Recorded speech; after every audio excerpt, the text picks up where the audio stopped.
My name is Ron Swords. I am from West Palm Beach, Florida. Grew up in Palm Beach Gardens, Florida, actually, and I live in West Palm Beach now.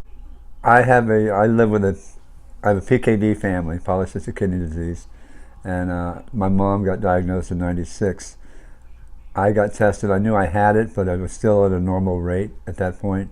It didn't start showing up until about 2004, and then I started getting tested and monitored for the progression of it. And I have two older siblings, and they were still normal at the time. And so at that point, I started getting monitored. And by 2006, I was very close to dialysis. And I got on the list after testing. After I was still a little above 20% function. And I said, I'm just going to take a while to do the testing. So I went ahead and started the testing. And by the time I got done with the testing, I was 20% function and able to get on the list. So I got on the list at that point. Well, I knew I had it because my mom had it, but when she got diagnosed in '96, I was in my 40s. I was working hard and busy, and I knew she was just sick, but I didn't really look into it that much. And I knew I tried to do the best we could to help her, but there really was nothing we could do. She just had to go through the steps of being on dialysis for about 3 years before she finally got a kidney in '96. She was actually diagnosed a little before that. And it was just, it's kind of daunting, but you don't really think about it until it starts affecting you. And then you really start taking it in and start saying, wow, I'm going to be on dialysis one day, or maybe I can get a transplant. And I had a heart problem I got diagnosed with, so I was worried about that also. So I moved along and progressed and got into an organization that was run by AAKP and started learning more and more about the process. And that kind of readied me for having to get on the list and probably facing dialysis. And I did get on the list in 2005 and was on it for 9 months, and then I got a call, and I wasn't on dialysis yet. I was very close, and I got the call that night on Saturday and went down to Miami, and the next day got the transplant. And from then on, your life changes. You start feeling better and everything. So that was a great day in July of 2006. It came from a 30-year-old man. That's all I know. I did not go forward and try to contact anybody. You have to go through UNOS for all that. But I was told the family knew about it, knew who it went to, and everything. So they were grateful. To me, it readies people for the inevitable after they get diagnosed. They get a lot of education. They get a lot of support.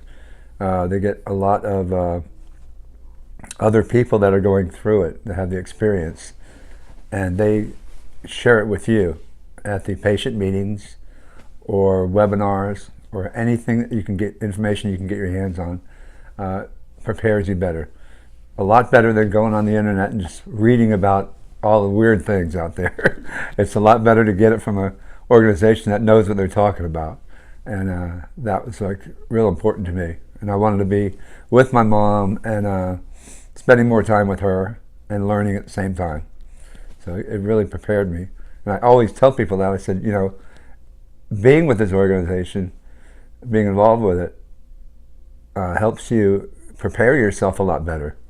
Because I got a call before I had to go on dialysis. Now part of that was because of other issues too. The deceased donor had hepatitis B, and I had been vaccinated against it. So I kind of shot to the top of the list. So I was very lucky in that respect. And somebody else got the other kidney. But still, I was ready for it. I was ready for whatever I had to face. And organization like AAKP was my founding organization that helped me. When I was young, I really wasn't involved with politics that much until I started to vote. And then you really start realizing what you can do, the power that you have. And when I first went on the Hill with AAKP, which was last year, and I knew of all the other people that had went. You really don't know what it means until you start walking the halls. And to me, it was like, how many people, famous politicians, have walked these halls? And then I started realizing about the other people that were lobbying for other issues too. And you can't get anything done if you don't tell them what you need. And no bills ever got passed unless somebody went there and talked about it with them, because they're there for the people, and it's our right to go there and try to get things changed. And like you say, the squeaky wheel gets the most grease. So,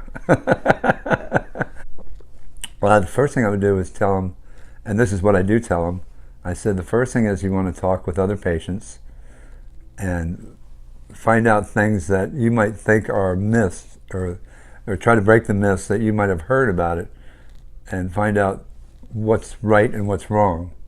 And then seek out these organizations like AAKP, and they can give you so much more information that anybody can give you, a lot more. And you can sit, it's all in one place.